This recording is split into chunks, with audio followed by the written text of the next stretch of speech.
in, stable. Okay. There's a siren, if you just give that 2 seconds. What's that? A police siren. We'll wait for the siren to go off and then I'll start. All right. You hear it. That's why we don't do it outside. Yeah, cool, we're good now, yeah. Gary, lovely to meet you. You as well. So here in the UK and you're playing at the Royal Albert Hall. Mm-hmm. How's that experience? It's been great. I mean, it's a historic place. So to be a part of it and be with Eric Clapton and his amazing crew of people it's kind of like a dream, really. How did you connect with Eric in the first place? How did that all come about? Basically just hanging out in Austin for years and years.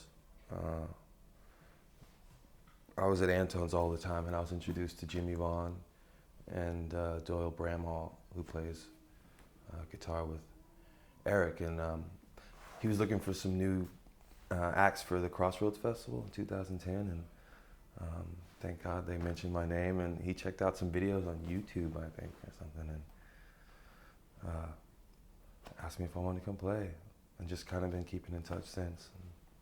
Did you actually get a phone call from Eric? No, not him, no. But a nice little letter in the mail and stuff. But when I met him, it was I worked up a whole bunch of courage. I was kind of nervous. I was like, what do I say? You know, so I walk up and I said, Mr. Clapton, hi, thanks for having me at your festival. My name's Gary. And he's like, thanks for coming. And that was it. There was like this awkward silence, and I just kind of walked away. I'm like, that's it. Really nice guy. The temptation just to bring out your guitar and say, okay, let me show you what I can do. Yeah, well, I guess that was the thing, you know. I hadn't been playing around and practicing so long for somebody like that to call me and get all freaked out and mess it up, so it went well, thank God. You see, Eric's a man probably who just talks, lets his guitar do the talking. He doesn't need to do it himself. Yeah, exactly, and that's fine by me. I respect that. So tell me about you. How did it all start? Were you like a little kid in your bedroom just playing some tunes? Yeah, well, pretty much. I begged my parents for years for a guitar, and like anything else, they thought I was gonna quit. I quit playing baseball, I quit playing basketball, I quit playing football, and martial arts, you know, was like, lost interest very quickly. So they denied my request for a guitar for many, many years, and finally broke down and got me one, and everything else kind of went away, and I just sat in my room for hours and hours every day and just practiced. The first real guitar lesson I had was sitting around watching this tribute to Stevie Ray Vaughan, and Clapton was on it, Bonnie Raitt, Jimmy Vaughn, Robert Cray, Buddy Guy, like the greats. And so I just sat there and watched that on repeat for I don't even know how many years, you know, until the tape wore out, basically. So I just kept doing that. Jumped onto the music scene at a blues club for a friend's birthday and started getting gigs from there. You know, once it started, it just kind of lost in it, you know, lost track of time and space and everything. It's just consumed by music. Is that going to fall? Yeah, it's distracting me a bit. It's making noises. It feels like it's going to, but... I interviewed Slash. We're rolling. I interviewed Slash a few years ago, and I said, how did you become this amazing, iconic guitar player? And he said, I sat in my room, and every day before school, I practiced. Yep, every day, before school, after school, during school. Yeah. So what music were you listening to? Were your parents kind of involved in playing you music to get your? Because I mean, you seem to cover so many different styles. You can't really say your music is one style or another. There's obviously a lot of different musical influences going on in there. So how did that work out when you were younger with your parents? Did they play you a lot of stuff? And yeah, they did actually. I think looking back, they played us music because they knew we loved it so much, and we would dance around until we would fall asleep. And I think they set us up for that. But it was soul music in my house, funk, Motown records, and Curtis Mayfield, Parliament, Brothers Johnson, you know, blues records. just pretty much all the time in the house going. Then as I got older, I would hang with kids with long hair, and they would ride their skateboards around and bring their Strats and play like Nirvana and stuff like that. I didn't really filter, just I love music. The first, I knew I wanted to be involved in it. I saw Michael Jackson when I was like 5 years old, and I just remember the energy in the band and people screaming and fainting and like freaking out, and I was like, yeah, I want to do that. And yeah, so it was on from that. So fast forward a bit, now you've played with almost all the live living guitar legends. Yeah. I mean, B.B. King, are you intimidated by somebody like B.B. King? Intimidated in a not, like I'm scared, just I have a lot of respect. So when I'm around those guys, I try not to mess up or say anything stupid. But I feel like I wouldn't be doing what I'm doing if it weren't for those guys. So I try and respect that. But I've met B.B. King. He's a really lovely guy. Mm-hmm. Did he... Sorry, did you see that? It's all right. I don't know if it's quite But he's a really lovely guy and really warm. Yeah. Were you actually able to sit with him and say, teach me something? Was he that kind of relationship at all? Or? Not at all. I wish it was like that, because in my mind, that's what I would like for it to be. But when I am around those guys, I just kind of sit back and observe and be respectful, you know. I don't know how many people have come up and asked him, like, can you teach me something? I don't want to be another one of those guys, you know. But from the little bit of conversation we've had, it's been, like you said, warm, and he's a nice guy, you know. Just want to hug him. Say thanks. Yeah, exactly. But I don't know, that'd probably freak him out too. But you know, you could be, you know, you in time, you will be the B.B. King to kids who are 14 now. We'll see. I don't know. I'm just enjoying where I'm at now. I don't know where I'll be in that time. Hopefully, but there's no telling. Do you think you've been sort of catapulted really quickly into like, well, playing for Barack Obama? I mean, playing at the White House. I mean, it doesn't get much bigger than that. Take me through that experience. The White House experience. First of all, you had to go through like 1,000 layers of security. Once we finally got in there, you know,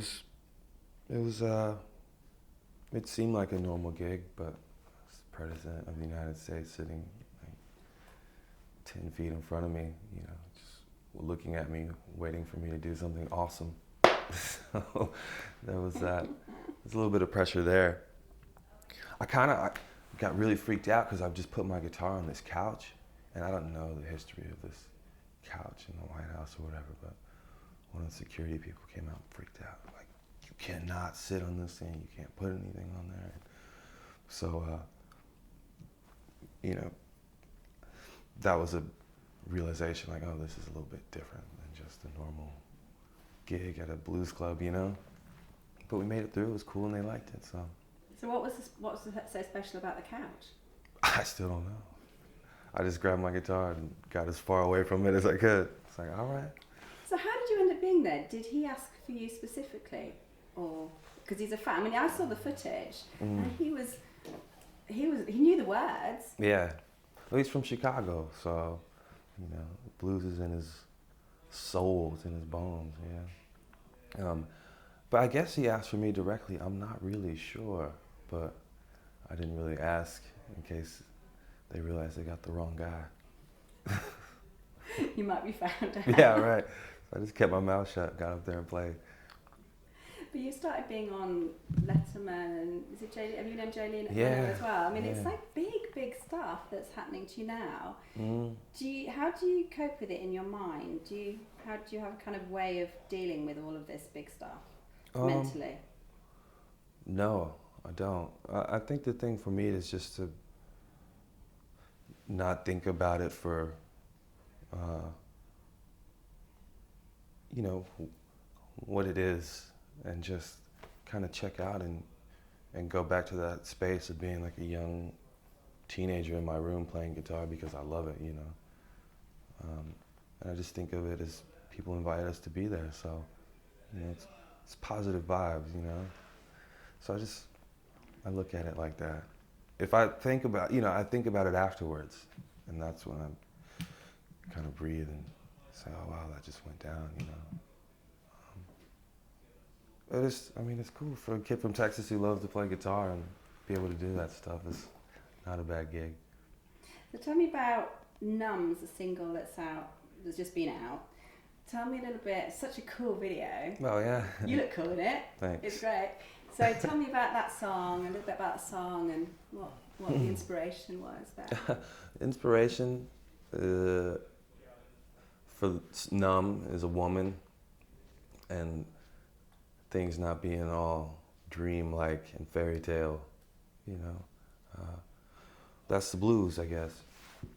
And that's something I was messing around with for years, just playing that song, and then got with the band and electrified it and cut it, and it turned into a aggressive blues rocker, you know, about love gone wrong at times.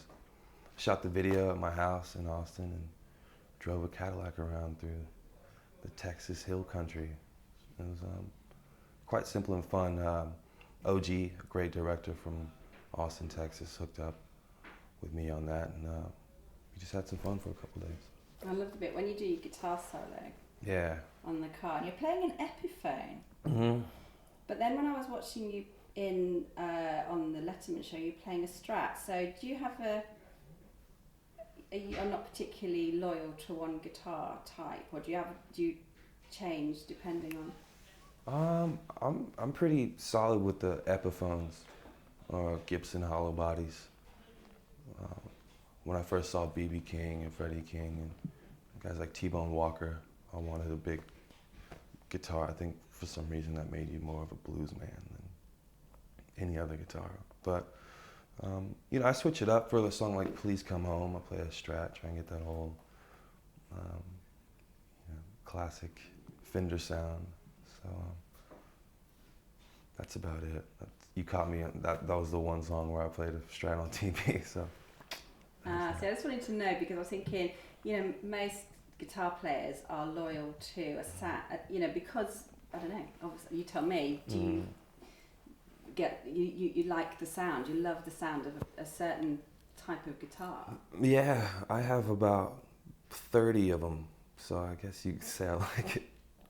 Is that crazy? That's kind of crazy, right? No, it's No about comment? 30 in my Yeah. house too, and Right. Yep.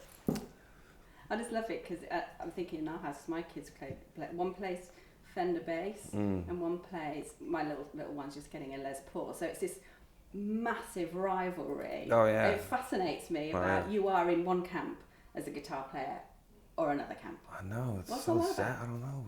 Can we just get along and play music? It's wild. Like, guitar players will debate you as to why something is better than the other, and there's no backing down. I don't want to be a part of it. I just know what I like. I respect all. Peace and love. That's guitar love. Yeah, right? So the next single's Bright Lights. Yeah. Tell me a little bit about that song. Bright Lights is a song that I came up with wandering the streets of New York, planning on doing things responsible, and ended up doing none of that. And woke up the next day like, what am I doing? You know, walked by Madison Square Garden and seeing people's names on the marquee, and you know, the big lights and advertisements. You know, people are hustling, you know, as they say, and you got to work hard and stay focused if you want to, you know, get to your goal, you know, pursue your dreams. And it was a realization of how easy it is to get lost in that. And at the end of the day, you're only responsible for yourself and your actions and where they take you. So it was big. you know, it was quite enlightening and depressing at the same time to wake up, you know, in New York City, not really knowing where I was at, in front of some hair salon, you know, like, oh, I better get my stuff together. So that's where that came from. Hi, Mom. Everything's going to be okay, Mum. Yeah, it's all good. So tell me about the pressure, if there's a pressure of, Yes. you know, being hailed as the next Jimi Hendrix and all of that stuff. It must be, honestly, is it a nightmare when when you're called the next whatever? It must. Well, I get it, but I don't think it's fair to call anybody the next anything. We're all individuals and obviously influenced by greats. I think it's only natural to want to be like great people, you know, be inspired by them. So yeah, there's that. But at the same time, I don't want anybody to come to my show or listen to my records and think that it's Hendrix continued, because it's not going to be, you know. When you put my record on, you're not going to hear Purple Haze, you know, or like Voodoo Child. Sorry. But I got mad respect for Hendrix. He's a main influence on me, along with a lot of other blues guys, Buddy Guy, B.B. King, Jimmy Vaughn, Stevie Ray. So there's that. There's not pressure, but I think about it when you bring it up and stuff. So thanks for that. It's just the people, but I kind of feel for you there. That's why I bring it up, because I think it is really unfair, because you're an individual, and it's kind of sloppy journalism actually, just to say, oh, you know, what can we write? Oh, he's the next, you know, it's Right, but anybody that comes new onto the scene, they're going to be compared to something that was there before, and you know, it's better to have people speak your name in the same sentence as a great artist than someone that no one really cares about. So I guess it's good and bad, but at the end of the day, like I said, I'm just going to show up and do what I do, and that's it. be Garry Clark. That's right. So if you could, is there a period in musical history that you really love? Is there a time you would have loved to live in, like 50s, or is there a time when music for you, it would have been great to live through it all?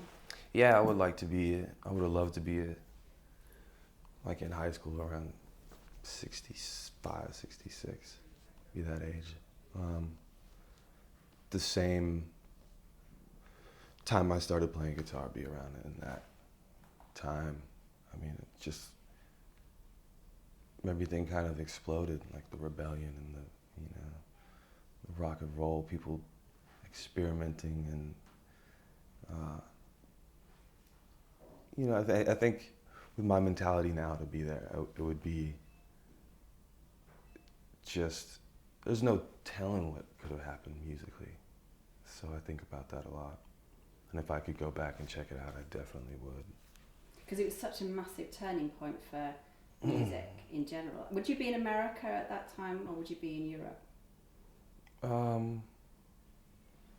Hopefully both, if I could. There was so much going on, so much energy, you know, just culture, society. There's a lot of things changing around. I mean, there's people becoming more free, civil rights, and it's just, things were very interesting then. And it was expressed in the music. I mean, you know, things coming after that, like, you know, not just the rock and roll stuff, but also, you know, the soul records. You know, Marvin Gaye went from singing, you know,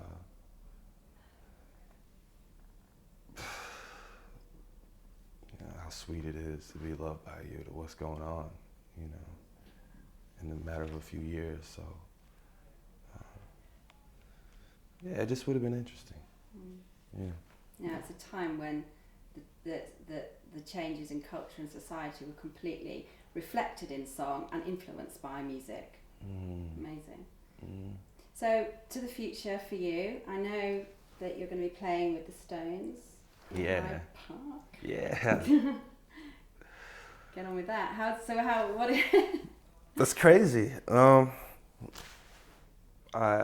love the Rolling Stones, and I feel fortunate that they're gonna let me get out there and make some noise in Hyde Park, which is such a beautiful venue. We were here, I guess, last year, walking around in the mud, but I mean, that's just cool. I don't know what else to say about it. I'm excited. And what do you think of Keith Richards as a guitar player? I love He's Keith a blues- Richards as a guitar player. You know, I've had a few conversations with him, and he's really cool. We talked about music, and he looked at me and was like, "Yeah, we come from the same school of music." He's a blues guy, but he's such a cool rock and roller too, and just his attitude and his approach to it. He's an amazing musician and a great singer and songwriter too. He's a pretty cool guy. He's had a great life. Yeah, seems like he's still walking around smiling, playing guitar and enjoying it. So that's inspiring too. As far as what I want my future to be. Hopefully, I can have something like that, like the Rolling Stones have. Brilliant. Well, I'm sure you will. We'll see. Fantastic. It's a great start. Not bad. Not bad. Not bad. Great. That's great. Thank you, Gary. That's Right, fantastic. Yeah. Only thing we need to do finally is just to camera an ident for one of the programs that we make, which is called Entertainment Now. So if you could just look into the camera and say, "Hi, I'm Garry Clark Jr. You're watching Entertainment Now." You want me to do that now? Yeah, go on. You good? Should I turn my body so I don't look like such You a do- slacker? You do what you like. Ready? We're doing it. Hello, my name is Garry Clark Jr. Start again. You clap your hands. Right? They won't hear. Damn it. They won't hear the hello. They'll just hear your hand. Well, just pay attention. Yeah.